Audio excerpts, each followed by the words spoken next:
खुदी को कर बुलंद इतना कि हर तकदीर से पहले खुदा बंदे से खुद पूछे बता तेरी रज़ा क्या है। बिस्मिल्लाहिर्रहमानिर्रहीम। केमिस्ट्री ऑलराउंडर के साथ मैं हूं अली जमशेद और आज हम क्लास 10th का लेक्चर नंबर जो है 4 हम लेकर आए हैं। इसमें हमारे पास क्या है, केमिकल इक्विलिब्रियम को डिस्कस करना है और उसकी टाइप्स को डिस्कस करना है। जो उसकी 2 टाइप हैं, जो एक स्टैटिक और डायनामिक इक्विलिब्रियम है। तो सबसे पहले स्टूडेंट्स मैं आपको जल्दी से क्विक बता देता हूं कि केमिकल इक्विलिब्रियम इटसेल्फ क्या होता है। At the start of the lecture, पहले लेक्चर में मैंने आपको केमिकल का लफ्ज़ बताया था कि ये एक कंपोजिशन से रिलेटेड होता है और ये एक रिएक्शन के रिलेटेड होता है। ठीक है, ऐसे सिंपल बताया था।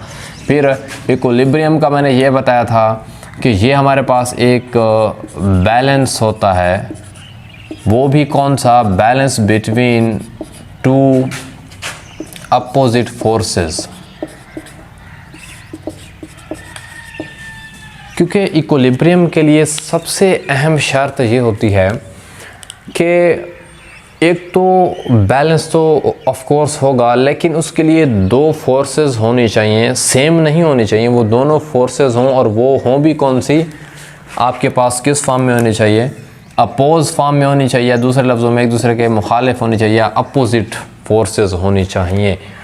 तो अगर हम केमिकल इक्विलिब्रियम के लफ्ज़ को अगर हम लफ्ज़ी मतलब लें, अभी मैं डेफिनेशन नहीं बता रहा, तो मतलब कुछ ऐसा दिख रहा है कि रिएक्शन के दरमियान हमारे पास क्या है, बैलेंस है।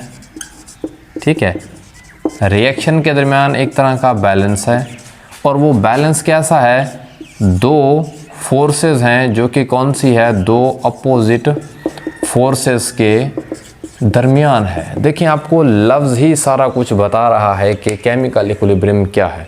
ये इसका लफ्ज़ी मतलब जो एक समझ में आ रहा है वो यही है। तो अगर हम एक रिएक्शन को जनरली समझें, जैसे कि अभी मैंने लास्ट लेक्चर में हाइड्रोजन और आयोडीन की मिसाल दी है, या आप जनरली ले लें कि ए और बी मिलते हैं तो वो क्या बनाते हैं, सी और डी बनाते हैं। या आपके पास जैसे कि H2 और O2 मिलते हैं, I2, तो आपके पास क्या बना देते हैं, 2HI बना देते हैं। ये काफ़ी सारे एग्जांपल्स हैं। तो देखो स्टूडेंट्स, पहला की पॉइंट आपको बता दूं कि इक्विलिब्रियम, कभी कभी केमिकल इक्विलिब्रियम को सिंपल हम इक्विलिब्रियम बोल देते हैं, कि केमिकल इक्विलिब्रियम को आप सिर्फ़ और सिर्फ रिवर्सिबल रिएक्शन में ही हासिल कर सकते हैं। ये मैं आपको बारहा बता चुका हूँ। क्यों हासिल कर सकते हैं, क्योंकि रिवर्सिबल रिएक्शन में कितनी होती हैं, 2 डायरेक्शन होती हैं और इक्विलिब्रियम की शर्त यह है कि 2 अपोजिट क्या होनी चाहिए, फोर्सेस, और वो 2 अपोजिट फोर्सेस सिर्फ और सिर्फ रिवर्सिबल इक्विलिब्रियम में होती हैं, इरिवर्सिबल में नहीं होती। इरिवर्सिबल में सिर्फ एक ही डायरेक्शन होती है, एक ही फोर्स होती है जो कि फॉरवर्ड की तरफ जा रही होती है, वापस आने वाली कोई नहीं होती। या कोई भी मतलब वो सीन नहीं बन रहा इरिवर्सिबल में कि जहाँ पर 2 अपोजिट फोर्सेस हों, लेकिन रिवर्सिबल में देखने को मिलता है। इसके अंदर हमारे पास एक फॉरवर्ड की तरफ जा रहा होता है जिसे हम सिंपल फॉरवर्ड रिएक्शन बोल देते हैं, और दूसरा हमारे पास कौन सा हो रहा होता है, एक रिवर्स रिएक्शन। जब रिएक्शन वापस आ रहा होता है, जो है रिवर्स रिएक्शन है। और दोनों का हमने सीन ये देखा था कि ए और बी अगर आगे की तरफ रेट ऑफ फॉरवर्ड जा रहे हैं तो ये आगे की तरफ जा रहा था, तो सी और डी मिलकर वापस किस तरफ, ए और बी की तरफ आ रहे, तो रेट ऑफ रिवर्स है। तो देखें, रिवर्सिबल में फॉरवर्ड भी है, रिवर्स भी है, एक बात ठीक है, ये 2 वाली बात तो हो गई। दूसरा, ये आगे की तरफ जा रहा है, वो पीछे की तरफ आ रहा है, मतलब दोनों अपोजिट हैं, उसकी जाने की डायरेक्शन और है, उसकी कौन सी है, लेफ़्ट टू राइट है, इसकी राइट टू लेफ़्ट है। तो दोनों क्या है, फॉरवर्ड आपके पास कौन सा है, लेफ़्ट टू राइट है, और ये हमारे पास कौन सा है, राइट टू लेफ़्ट है। तो ये 2 अपोजिट फोर्सेस हमारे जो है हमें देखने को मिल रहे हैं। तो इसका ये मतलब हुआ, ये जो सारी कंडीशन केमिकल इक्विलिब्रियम के लिए सेटिस्फाई है वो तो एक रिवर्सिबल रिएक्शन में पाई जाती है। तो पहला पॉइंट, कभी भी इक्विलिब्रियम इरिवर्सिबल रिएक्शन में हासिल नहीं होगा। अगर ये बात है, इसका जल्दी से आप स्क्रीनशॉट ले लीजिए। 3, 2, 1, 0। तो अब हम क्या करते हैं, इसका हम थोड़ा सा इसकी डेफिनेशन देख लेते हैं। तो इसको, इस सारी चीज़ों को समझने के बाद मैं ये कह सकता हूँ कि केमिकल इक्विलिब्रियम की ये तारीफ़ है। किस रिएक्शन में होता है? सिर्फ इरिवर्सिबल में। तो मैं कह सकता हूँ in a reversible reaction, in a reversible reaction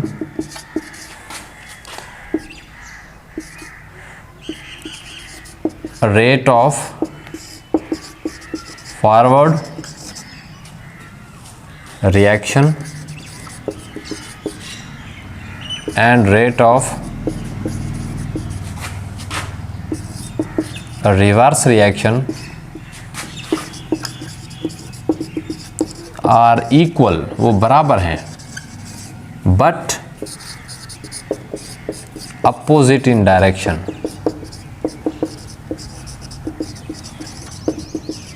वो दोनों आपस में, जैसा कि मैंने बताया आपको कि ए और बी मिल रहे हैं और वो क्या बना रहे हैं? सी और डी बना रहे हैं। तो ये फॉरवर्ड की तरफ है, ये रिवर्स की तरफ है।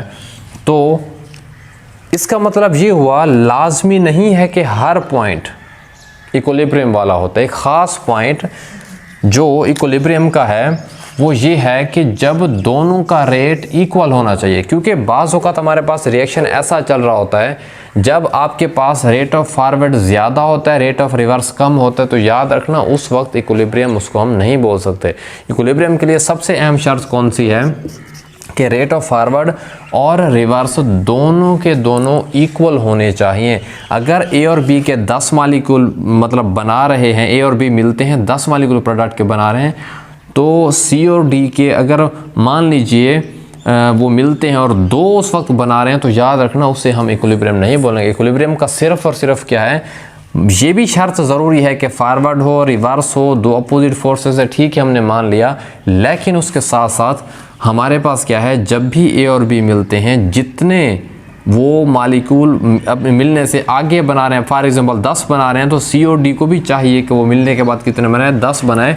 तो ये सारी बातें हैं, इनमें क्या हुआ, रेट ऑफ फॉरवर्ड और रिवर्स इक्वल हो गए।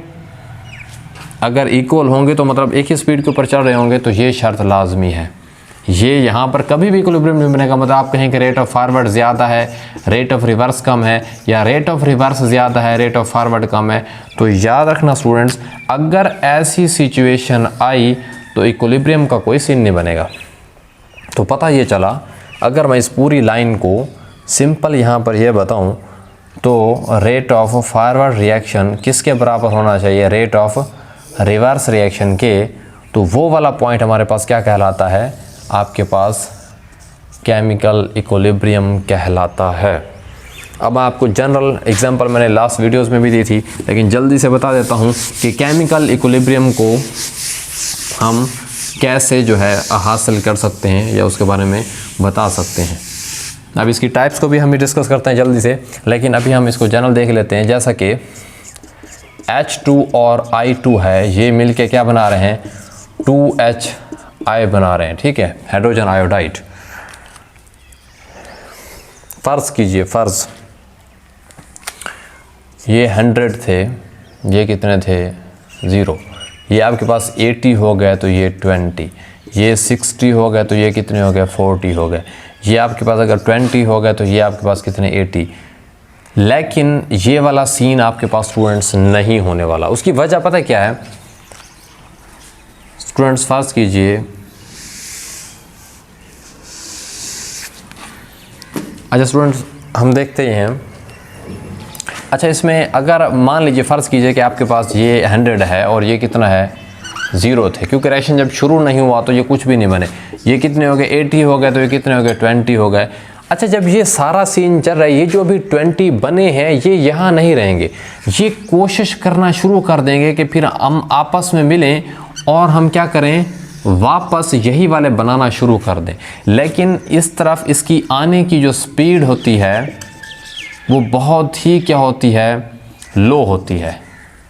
लेकिन जब 100 से 0, क्योंकि ये ज़्यादा पड़े हैं, ये ज़्यादा मिलने के चांसेस हैं। अब आप खुद सोचें कि 100 ज़्यादा हैं, वो ज़्यादा मिलने के चांसेस इनके हैं और इनके बनने के ज़्यादा हैं, क्योंकि ये ज़्यादा पड़े हैं, ये जल्दी मिलेंगे और जल्दी से बना देंगे। लेकिन ये इधर थोड़े हैं, अब 20 आपस में मिले हैं, कुछ मिल पाएंगे सही, कोई नहीं मिल पाएंगे।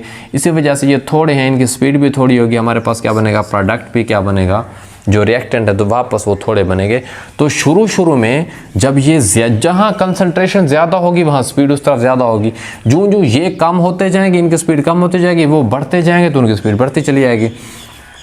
तो क्या होगा, अब हमारे पास ये जब 100 से 0 पर गए, फिर ये 80 होगा, फिर क्या होगा, आपके पास मान लीजिए ये 40 हो गए, तो ये कितने हैं, सॉरी, ये अगर आपके पास 60 बच गए हैं तो ये कितने हैं, आपके पास 40 हो जाएंगे।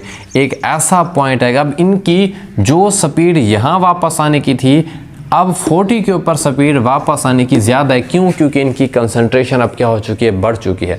तो जितनी ज़्यादा इनकी कंसंट्रेशन बढ़ती चली जाएगी, उसकी वापसी की स्पीड क्या होती जाएगी, बढ़ती चली जाएगी। लेकिन जो इनकी इधर कंसंट्रेशन देखें, 100 पे आगे जाने की स्पीड सबसे ज़्यादा थी, यहाँ वापस आने की स्पीड सबसे लो थी। अब ये ऐसा कम हो रहा है, तो जितनी स्पीड 100 पर थी फॉरवर्ड में जाने की, इतनी 80 पर नहीं है, उससे कम होगी, 60 पर उससे कम होगी।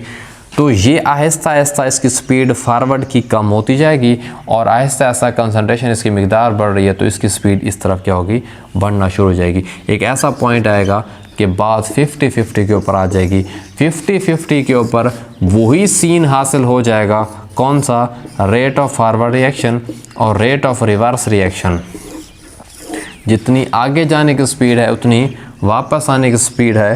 तो ये वाला पॉइंट, इस पॉइंट को ही सिर्फ और सिर्फ आपने इक्विलिब्रियम बोलना है, अदरवाइज वो इक्विलिब्रियम नहीं होगा। क्योंकि यहाँ पर भी मेरी एक बात याद रखें,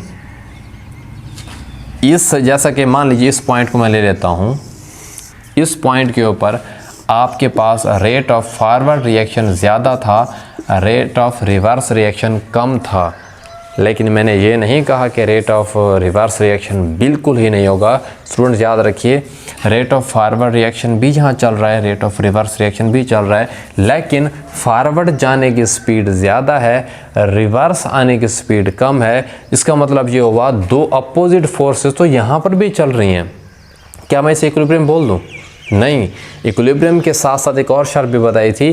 ठीक है, दो अपोजिट फोर्सेस चल रही हैं, फॉरवर्ड भी जा रहा है, रिवर्स भी आ रहा है, लेकिन एक अहम बात यह है कि दोनों का बराबर होना भी क्या है, बहुत ज़रूरी है। तो वो वाली कंडीशन यहाँ पर हैं, तो दोनों प्रेजेंट तो दोनों हैं, पर इक्वल नहीं है। इस पॉइंट के ऊपर रेट ऑफ फॉरवर्ड और रिवर्स दोनों फोर्सेस मौजूद हैं, लेकिन हैं भी इक्वल। तो इसका मतलब है इक्विलिब्रियम का जो ताल्लुक है वो किसके साथ है, रेट ऑफ फॉरवर्ड और रिवर्स के साथ तो लाजमी है, मगर उनका इक्वल होना भी क्या है, बहुत ज़रूरी है। आई होप आपको इक्विलिब्रियम की समझ आ गई होगी। तो मैं सिंपल है इसकी डेफिनेशन बताना चाहूँ तो स्टूडेंट ये होगी, in a reversible reaction the rate of forward and reverse reaction are equal but opposite in direction, not same direction, opposite direction. तो उसे हम क्या बोलते हैं, केमिकल इक्विलिब्रियम। तो स्टूडेंट्स अब हम चलते हैं इनकी टाइप्स की तरफ। अच्छा स्टूडेंट्स, इक्विलिब्रियम की हमारे पास जो है वैसे तो काफ़ी सारे, लेकिन मेजर दो टाइप है हमारे पास, आपकी बुक में भी मेंशन है। एक होता है आपके पास स्टैटिक इक्विलिब्रियम और दूसरा हमारे पास होता है डायनामिक इक्विलिब्रियम। अच्छा, स्टैटिक इक्विलिब्रियम और डायनामिक इक्विलिब्रियम, पहले हम इन लफ्ज़ों को समझते हैं। मतलब ऐसा तवाज़न जो स्टैटिक बोलते हैं किसी रुकी हुई चीज़ को, मतलब जो स्टॉप हो, मतलब जो चल ना रही हो, ठीक है। मतलब दूसरे लफ्ज़ों में नॉट मूविंग, जो मूव ना कर रही हो। मतलब एक इस तरह का तवाज़न, और वो भी ऐसा जो मूवेबल ना हो, मतलब रिएक्शन जो है ना वो स्टॉप हो, चल ना रहा हो। और एक तरह का ऐसा डायनामिक का मतलब होता है, ये मोशन इंग्लिश का लफ्ज़ है, डायनामिक का मतलब होता है इन मोशन, ठीक है। इन मोशन का मतलब ये है कि ये हरकत में हो, ये चल रहा हो। तो एक इस तरह का तवाज़ुन जो स्टॉप हो, मूविंग ना हो, चल ना रहा हो, कुछ इस तरह से समझ आ रहे लफ्ज़ों से भी, और कुछ ऐसा जो मूविंग हो, इक्विलिब्रियम में उनका तवाज़ुन चल रहा हो। तो इसको हम जल्दी से समझ लेते हैं। पहले हम स्टैटिक इक्विलिब्रियम को देख लेते हैं। इसका ये है कि एक ऐसा इक्विलिब्रियम जिसमें आपके पास फर्दर जो रिएक्शन क्या हो जाए, such type of equilibrium in which, ठीक है, such type of equilibrium in which reaction stops and do not proceeds further। मतलब ऐसा रिएक्शन जिसके अंदर, ऐसे इक्विलिब्रियम के अंदर वो वाला रिएक्शन जो स्टॉप हो जाए और मज़ीद आगे से ना चले, फर्दर ना चले, तो उसको हम बोलते हैं स्टैटिक इक्विलिब्रियम बोल देते हैं। इसकी छोटी सी मिसाल मैं आपको उसमें समझा देता हूँ। आपने कभी बिल्डिंग, अगर आपने देखा हो ओल्ड पुरानी बिल्डिंग को, ठीक है, जो मतलब ना काफ़ी जगह से थोड़ी बहुत टूटी हुई हो, ब्रोकन हो, जिसमें काफ़ी सारी ना दरारें पड़ी हुई हो। अच्छा स्टूडेंट्स, आप उसको देखें, अब उसकी जो दरारें हैं वो काफ़ी ज़्यादा उसके अंदर पड़ी होती हैं, लेकिन वो गिरती नहीं है। तो सवाल ये पैदा होता है, एक बिल्डिंग है, उसमें दरारें भी काफ़ी ज़्यादा आ चुकी हैं, तो आया कि वो टूट कर गिर क्यों नहीं जाती? तो स्टूडेंट्स, उसकी बात सिंपल ये है कि उसकी वजह यह है कि उसके ऊपर कुछ फोर्सेस अपोज कर रही हैं, कुछ अपोजिटिंग डायरेक्शन है, कुछ सेम डायरेक्शन में है, लेकिन उसकी मेन काज यही है कि उसके ऊपर जो फोर्सेस अप्लाई हो रही हैं, कुछ ऊपर हैं, कुछ नीचे हैं, कुछ साइड्स हैं, कुछ साइड्स हैं। तो वो जो एक स्टैंडिंग बिल्डिंग है, वो जो आपके पास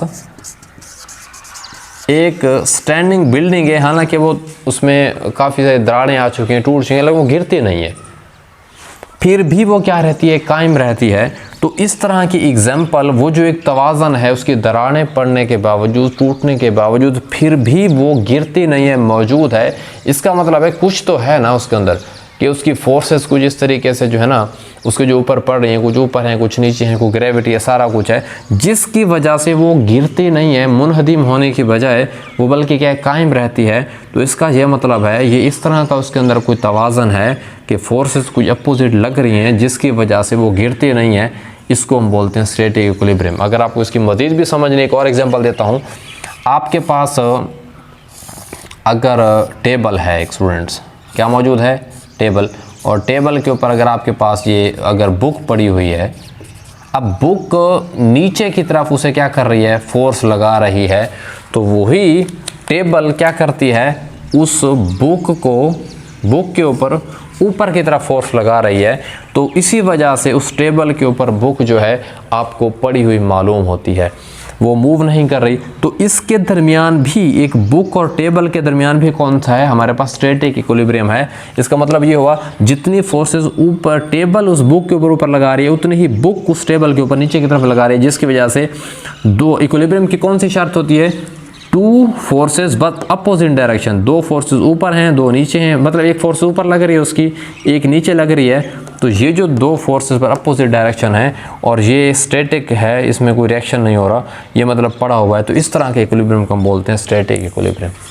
ऐसा जिसके अंदर कोई रिएक्शन प्रोसीड नहीं हो रहा हो, तो फर्दर इसको हम बोलते हैं स्टैटिक इक्विलिब्रियम। आई होप आपको इसकी समझ आ गई होगी। नेक्स्ट हमारे पास कौन सा students, dynamic equilibrium. Dynamic equilibrium की स्टूडेंट्स बात कुछ इस तरीके से है, ये किसी भी आपको रिएक्शन में, अक्सर मैंने अभी काफ़ी सारी एग्जांपल दी हैं, उसमें आपको देखने को मिलता है, और ये किसी भी आपको रिवर्सिबल रिएक्शन में आपको आराम से देखने को जो है मिल जाता है। कैसे, इसकी बारहा मैं डिस्कशन कर चुका हूँ लास्ट वीडियोस में, आपको सारा कंसेप्ट होगा इसका। जैसा कि आपके पास H2 और I2 है, ये मिल के क्या बनाते हैं, 2HI बनाते हैं। यहाँ पर क्या है स्टूडेंट्स, ये रिएक्शन हकीकत में चल रहा होता है, जैसा कि इसकी मैंने एग्जांपल भी दी है काफ़ी मरतबा। अब ये मिल के आगे की तरफ जा रहे हैं तो रेट ऑफ फॉरवर्ड रिएक्शन, ये मिल के वापस की तरफ आ रहे हैं तो कि ये कौन सा रेट ऑफ रिवर्स रिएक्शन है। तो इक्विलिब्रियम के लिए कौन सी दो शर्त पूरी होगी, फॉरवर्ड में भी जा रहा है, रिवर्स में दो अपोजिट फोर्सेस भी हो गई। ओके, तो इनके दरमियान इक्विलिब्रियम तब होगा जब ये दोनों क्या होंगे, 50-50 हो जाएंगे। मतलब जितने ये मिलकर, अगर ये 5 मिलते हैं, फॉर एग्जाम्पल 5 मालिक्यूल इन ये प्रोडक्ट के बना रहे हैं, इन मिलने के बाद, तो वही टूट कर अगर 5 दोबारा से इसके मालिक्यूल बना दें, तो हम कहेंगे कि इनके दरमियान क्या कायम हो चुका है कि जो एक 50-50 वाली सिचुएशन आ चुकी है। जितना रेट ऑफ फॉरवर्ड रिएक्शन है उतना ही कौन सा है, रेट ऑफ रिवर्स रिएक्शन है।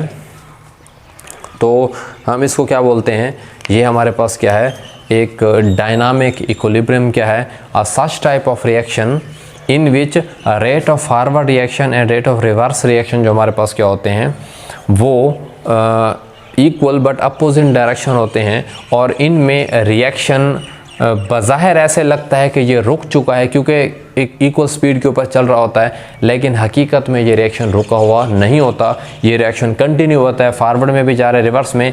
और असल में हमें रुका हुआ इस वजह से मालूम होता है क्योंकि इनमें रिएक्टेंट और प्रोडक्ट की जो मिकदार है वो बराबर हो जाती है। क्योंकि देखो ना, जब ये 50-50 हो जाए, अगर ये 5 इधर बनाएं तो वो 5 इधर दे देंगे, बात तो फिर भी हुई है। अगर इनके 50 फॉर एग्जांपल हैं, 50 में से 5 जो 45 हो जाए, तो अभी वो 45 आगे 5 जा रहे हैं, तो फिर जो 5 कम हुए थे वो 5 दोबारा से इसको मिल जाएंगे।